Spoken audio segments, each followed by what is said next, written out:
ये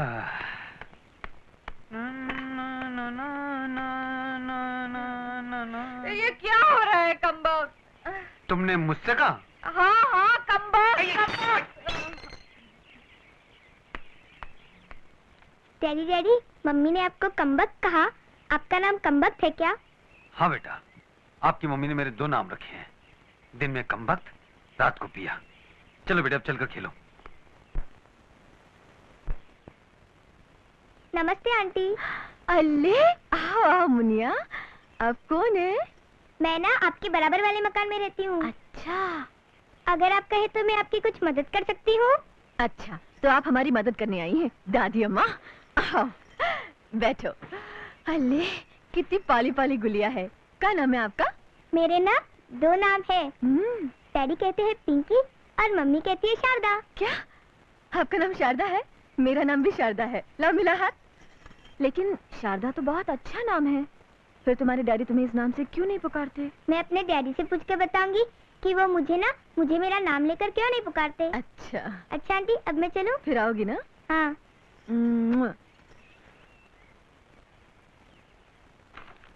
मम्मी, मुझे छोटा सा डाउट है। डाउट? कैसा डाउट? तुम मुझे शारदा कह के पुकारती हो और डैडी मुझे पिंकी कह के पुकारते हैं, ऐसा क्यों मम्मी? इसलिए कि तेरे डैडी की और मेरी पसंद में पूरा पश्चिम का फर्क है। क्यों फर्क है? अरे वो तो मेरी फूटी तकदीर थी जो मुझे यहाँ तक खींच लाई, वरना मैं तो महलों में राज करती राज। ये तकदीर क्या चीज होती है मम्मी? वो चीज जो सारी दुनिया को उंगलियों पर नचाती है। वैसे कमबख्त बाप लोग भी कम नहीं होते, जहाँ जी चाहा वहाँ बेटी को ढकेल देते। लेकिन तू अपने बाप की बातों में ना आना, अपनी पसंद के लड़के का हाथ पकड़कर शादी करके चैन से रहना। अगर वो तुझसे शादी ना करे तो चक्कर मार देना। क्यों? अरे कहाँ गई? ए डैडी। अरे पिंकी बेटे, तुम तो मम्मी के पास सो रही थी ना? नहीं, मैं मम्मी के पास नहीं सोऊंगी। क्यों? मम्मी मेरी बात का जवाब तो देती नहीं है, जाने क्या क्या बोलती है। अरे मगर तुमने पूछा क्या था? मैंने पूछा मेरा नाम शारदा है और डैडी मुझे पिंकी कह के क्यों पुकारते। बोलो ना, आप मुझे शारदा कह के क्यों नहीं पुकारते? बोलो ना डैडी। मैडम आपका नाम? शारदा। कब तक मिल जाएगी मुझे एड्रेस? यही कोई 2 महीने में। क्या? ना बाबा ना, जैसे भी हो मुझे तो एड्रेस 1 हफ्ते में चाहिए। हाँ। सॉरी मैडम, आप इस शहर में नई लगती हैं, तभी शायद आपको नहीं मालूम इस दुकान के सिले हुए कपड़े पहनने के लिए शौकीन लोग महीनों ही नहीं सालों तक इंतजार कर लेते हैं, सालों तक। होगा, लेकिन मैं उन लोगों में से नहीं हूँ। लाई मेरे कपड़े वापस। क्या हुआ शारदा? कितने दिन में सीने को कह रहा है? 2 महीने में। व्हाट? नहीं सिलाने अपन को तुमसे कपड़े। Come on girls, let's go.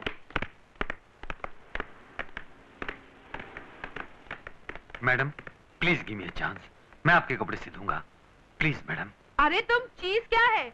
बोलता तो इंग्लिश में है, लेकिन स्टिचिंग का वास्ते ऐसा कपड़ा मांगता है जैसे कोई भिखारी है। कहाँ है आपकी दुकान? वो रही। ओह गॉड, उस कबाड़ खाने को तुम दुकान कहते हैं? मैन सॉरी मैडम, आपके लिए वो कुछ भी होगी, लेकिन मेरे लिए वो दुकान है, मेरा मंदिर है। मंदिर? मुझे तो पुराने कपड़े और पुरानी मशीन की बू यहाँ तक आ रही है। छी छी छी। नहीं नहीं नहीं, चल अपन लंदन टेलर के पास चलते। चल। आप सब पढ़ी लिखी हैं, जानती ही होंगी कि पुरानी कलम से भी नई और खूबसूरत शायरी लिखी जा सकती है।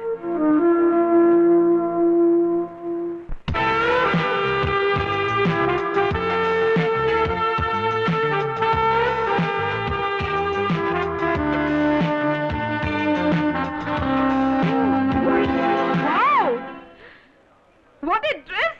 किधर में सिलाया? स्टाइलो में? No. लंदन टेलर्स में? No. लाइट ऑफ बॉम्बे में? No.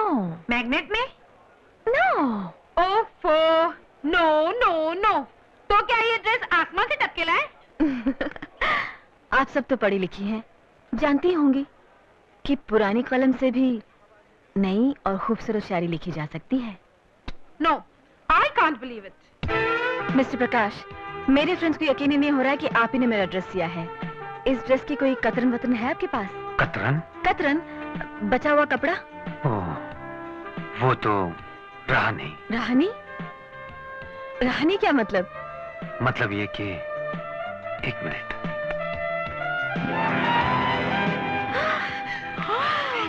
Oh my God! जब कतरनों से इन्होंने ये कमाल कर दिखाया है, तो नए कपड़ों के साथ ये क्या कमाल करेंगे? देख लिया? ये भी मेरा कपड़ा,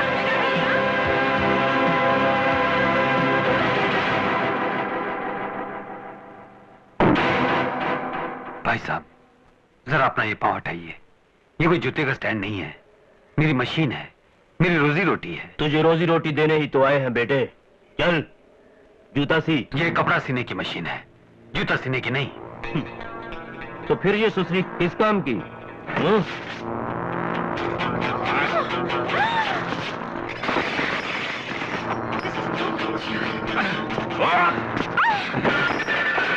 अरे ये क्या गुंडागर्दी है? आपकी तारीफ? ये साले की वकील लगती है। वकील तो नहीं, माशूक जरूर लगती है। वैसे इश्क। हाथ छोड़।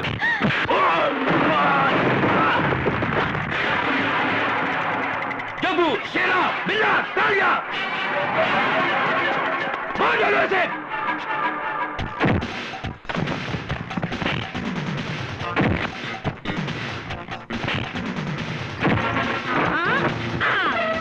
चटनी कर दे।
किराए के लिए चक्कर लगाते लगाते मेरी टांगें टूट गई। पैसा नहीं है, पैसा नहीं है। अरे ओ छोटू, ये सारा सामान बर्तन समेट ले, किराया वसूल हो जाएगा। मालिक, मैं आपके आगे हाथ जोड़ती हूँ, दया करो, ऐसा मत करो मालिक। क्या तुम्हारे ऊपर दया करूं? अरे क्या मैं पागल हूँ? अरे वो देखो तुम्हारा लाडला भी आ गया। किराए के लिए पैसे नहीं और टैक्सी में घूमता है। हाँ। अरे ये क्या हो गया बेटा? ये चोट कैसे लगी भैया? कुछ नहीं, यूं ही। देखिए सेठ जी, बहुत जल्द मैं आपका किराया चुका दूंगा। अरे जा जा, नंगा क्या नहाएगा और क्या निचोड़ेगा। उठा ये सामान। इस मुसीबत की घड़ी में आपने अपने छत का साया हमारे साथ बांटना चाहा। ये आपका बड़कपन है, एहसान है। लेकिन किसी का एहसान भी तभी लेना चाहिए जब उसे उतारने की खुद में ताकत हो। और मेरे जैसा इंसान जो अपनी मशीन की टूटी हुई सुई बदलने के बारे में 10 बार सोचता हो, भला किसी का एहसान कैसे उतारेगा? खास तौर से इस हाल में जब उन बदमाशों ने मेरी मशीन तोड़कर मेरे जीने का आखिरी सहारा भी छीन लिया। मशीन टूट गई तो क्या हुआ? दिल नहीं टूटना चाहिए, आत्मविश्वास नहीं खोना चाहिए। जब तक किसी के पास ये दौलत है, उसके लिए कोई भी चीज नामुमकिन नहीं।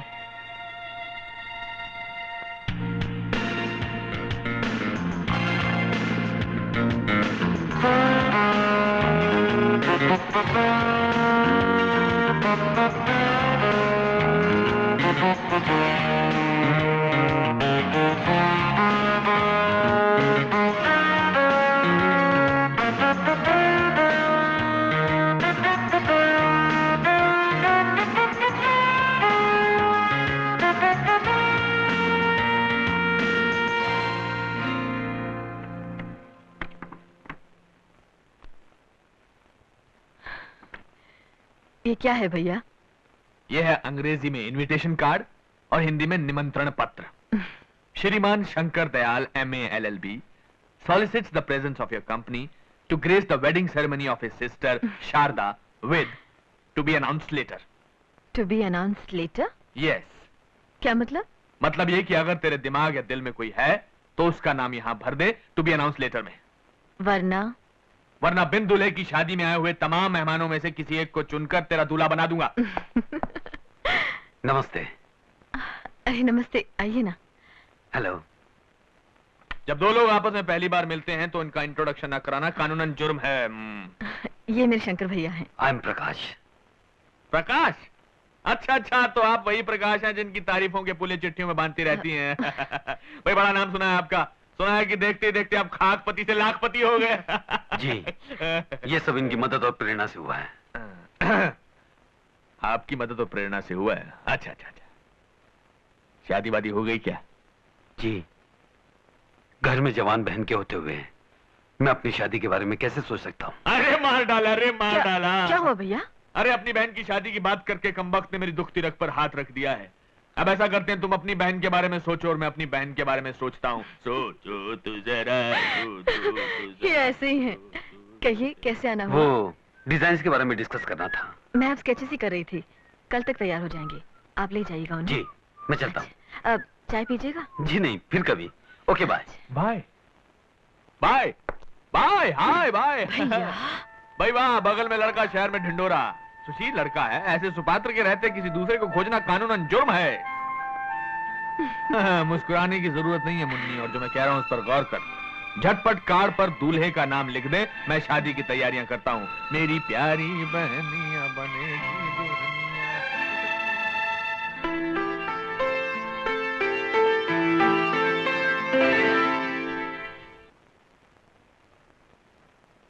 आपने मुझे बुलाया?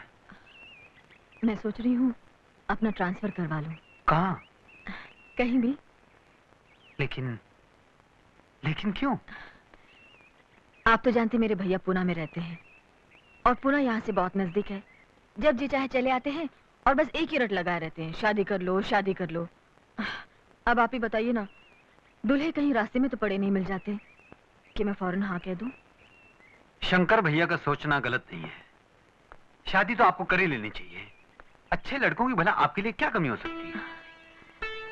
हाँ, लेकिन अच्छे लड़के भी तो यही सोचते होंगे ना कि उन्हें अच्छी लड़कियां मिले।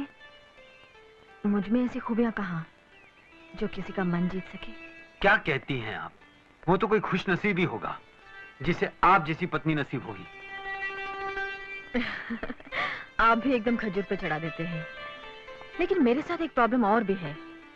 Basically I am a career conscious person. मान लीजिए मेरी शादी हो गई और मेरा ट्रांसफर हो गया, तो फिर या तो मुझे घर और पति छोड़ना पड़ेगा या फिर अपना कैरियर। ये भी तो हो सकता है कि आपका पति आपकी खातिर सब कुछ छोड़कर आपके साथ चल पड़े। मान लीजिए ऐसा कोई हो भी तो जरूरी नहीं कि वो मुझे अच्छा लगे, मुझे पसंद आए। अच्छा आप ही बताइए, जैसा मैं चाहती हूँ वैसा जीवन साथी मुझे मिलेगा? मुझे पूरा विश्वास है, जैसा आप चाहती हैं वैसा जीवन साथी आपको एक दिन जरूर मिलेगा।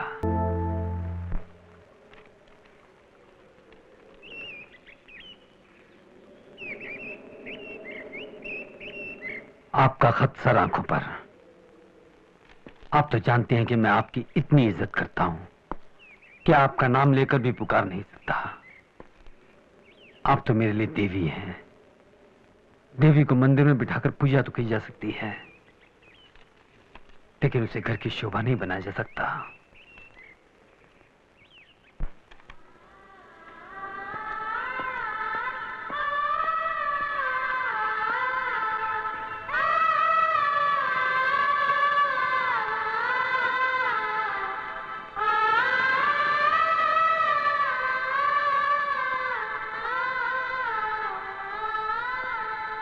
डैडी डैडी डैडी डैडी, आपने बताया नहीं, आप मुझे मेरा नाम लेके क्यों नहीं पुकारते? क्या आप अपनी टीचर को नाम लेकर पुकारती हैं? टीचर को कोई नाम लेके पुकारता है? बिल्कुल ठीक बेटे।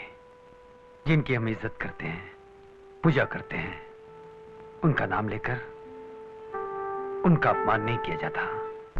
देर लगा दिया जाने के लिए, रोज लेट हो जाता है इसकी वजह से। साहब अभी कितनी देर और लगेगी? अरे भाई अभी टोकन दिया है, कैश का मामला है, टाइम तो लगेगा। चलो चलो सब्र करो, दिमाग मत खाओ। साहब आपको मैडम ने बुलाया। अबे देखता नहीं मैं बिजी हूँ। साहब अबे जाके कह दे उससे मैं काम कर रहा हूँ। चल। मैडम ने बोला आज से आपको कोई काम नहीं। क्या काम नहीं है? उसके बाप का राज है क्या? तुम्हारी उस मैडम की बच्ची को आए हुए जुम्मा 8 दिन हुए नहीं और लगी हम पे रोब जमाने। उसको मालूम नहीं है मेरा नाम गुलशन है, मिस्टर गुलशन। मिस्टर गुलशन, अगर आपको कुछ पूछना है तो मुझसे पूछिए। शिकायतें तो तुम्हारी मैंने काफी सुनी थी, यही कि तुम 420 हो, जालसाज हो, कामचोर हो। लेकिन आज मैंने अपनी आंखों से देख भी लिया कि तुम छोटे छोटे कामों के लिए अपने कस्टमर्स को कितना तंग करते हो, और वो भी अपनी अय्याशी की खातिर। इस तरह सबके सामने मेरी बेइज्जती करने का आपको कोई हक नहीं है। मेरा क्या हक है ये मैं अच्छी तरह से जानती हूँ, और उसी हक से मैं तुम्हें तुम्हारे काम से अभी इसी वक्त डिसमिस करती हूँ। वाह जी वाह, बहुत अच्छे। तुमने कह दिया यार गुलशन डिसमिस हो गया, और वो भी बगैर किसी नोटिस के। नोटिस की कोई जरूरत नहीं, ये रहे तुम्हारे इमीडिएट रिलीविंग ऑर्डर्स। ये हुई ना बात, जरा हटके। गुरु तू तो ऐसे मातम मना रहा है जैसे किसी नेता की कुर्सी छूट गई हो। अबे मैं तो अपना मरसिया पढ़ रहा हूँ। अरे औरत जात, तूने मुझे कहीं का न छोड़ा। माँ महबूबा मैनेजर ने गुलशन को तोड़ा। छोटा था तो जुआ खेलते देख के माँ ने घर से निकाल दिया। बड़ा हुआ तेरी बहन से इश्क किया तो उसने मेरे मुंह पे थूक दिया। तू और अब ये मैनेजर दिल तो करता है रेड रोज के राजेश खन्ना की तरह दुनिया की तमाम औरतों को खत्म कर दूं, कर दूं। मुझे शराबी कहीं छोड़, पर तुझे नहीं तेरी लाश को भगवान तेरे क्या चक्कर चल रहा है, मैं सब जानूं। मुझे बचा लो, नहीं तो वो मुझे मार डालेगा। मुझे बचा लो। अरे भगवान, मैं तो कंटाल गया हूँ रोज रोज के झगड़े से। सूरज बाद में निकलता है, पहले किट शुरू हो जाता है। ओह भैया बस करिए कंगी, क्या पता करो मामला क्या है। पकड़ो। क्या? अरे वो खर्चा क्या हो रहा है ये? अरे बाबू तुम कहाँ से आ गए फटरी में टांग अड़ाने वाले? जबान संभाल के। तू शायद जानता नहीं कि बीच सड़क में भाजी का ठेला खड़ा करना और भाजी वाली को पीटना कानूनन जुर्म है। अरे परे हट, नहीं तो तुमने भरे बाजार में एक बेचारी औरत को मारा। तुम आदमी हो या जानवर? क्या लगता है ये तुम्हारा? मेरा घर वाला। अपनी बीवी को बेरहमी से मारना क्या अच्छी बात है? उसी की आबरू उतारना जो तुम्हारे लिए क्या क्या नहीं करती है। तुम्हारे लिए खाना पकाती है, तुम्हारे लिए बच्चे पैदा करती है, उनकी देखभाल करती है। आखिर इस बेचारी से ऐसा क्या हो गया जो तुम उसको पीटे जा रहे थे? और इस तरह पीटे जाना कानून? तुम्हारे कानून की ऐसी तैसी। पहले उस सामने के घर वाली औरत से तो पूछो। अरे ओ बेओड़ा, पहले ये बता तू, मुझे औरत कहने की तेरी हिम्मत कैसे हुई? मैं लेडी हूँ, लेडी। आइंदा तूने मुझे कभी औरत कहा तो मैं तेरी बत्ती से निकालकर हथेली पे रख दूंगी। बेशर्म कहीं का। कितने मजे से कहता है, सामने वाली औरत से पूछो। अरे साले, मैं क्या तेरी नौकर हूँ जो तू ऐसे बोलता है? चोरी और सीना चोरी। एक तो तेरी औरत मेरे सुंदर पति पर डोरे डाले और मैं चुप रह जाऊँ? अरे भाई, ये कहाँ का इंसाफ है? हाँ, ये लोग क्या बोलेंगे? ये तो मुझसे जलते हैं। लगता है आप लोग यहाँ नए आए हैं। कम से कम आप तो न्याय की बात कीजिए। आपको न्याय मिलेगा। एक तो बिना नोटिस दिए इनको यहाँ बुला लेना, और ऊपर से इनको औरत कहना, ये कहाँ का इंसाफ है? भैया आप ही बताइए मामला क्या है? देखो, सारी दुनिया को इस औरत ने 4.5 रुपए किलो के भाव में बैगन बेचे। मुझे भी इसी भाव में बैगन तोल रही थी। अचानक अंदर से मेरे पति बाहर आए। उन्हें देखते ही इसकी बातें खिल गई और ये चुड़ैल बोली, अरे साहब, ये आपका घर है, फिर तो मैं बैगन में 8 आने कम कर दूंगी। तुम ही बताओ, कोई यूं ही पैसे घटा देता है? अगर मैंने इस भाजी वाले को बता दिया कि इसकी बीवी और मेरे पति का चक्कर है, तो मैंने क्या कोई जुर्म कर दिया? ना, ये जुर्म नहीं है, लेकिन अपने पति का भाव 8 आना लगाना ये कानूनन जुर्म है। ओ तारीनी, इसका मतलब है बात में कुछ दम है हो? क्योंकि 4.5 रुपया किलो का जो रिंगड़ा है उसमें इसने 8 आना कम क्यों किया है? पूछो पूछो, इसी से पूछो। क्या मैं क्या बात है? मैं बड़ी मुसीबत में फंस गई थी। बनिए का बहुत सारा कर्जा सर पे चढ़ गया था। उसने धमकी दी, अगर जल्दी पैसे नहीं लौटाए तो मेरे बर्तन भांडे उठा के सब बाहर फेंक देगा। ऐसी घड़ी में सामने वाले साहब ने भगवान बन के मेरी मदद की, इसी वास्ते ये सब। तमाम बयानों से ये साबित होता है कि जो असली मुजरिम है वो खुद को कमरे में बंद किए बैठा है और ये कानूनन जुर्म है। अरे ओ प्रकाश भाई, ओ भाई साहब जरा बाहर आओ ने, नहीं तो ये वेंगण वाला केस अदालत तक पहुंच जाएगा।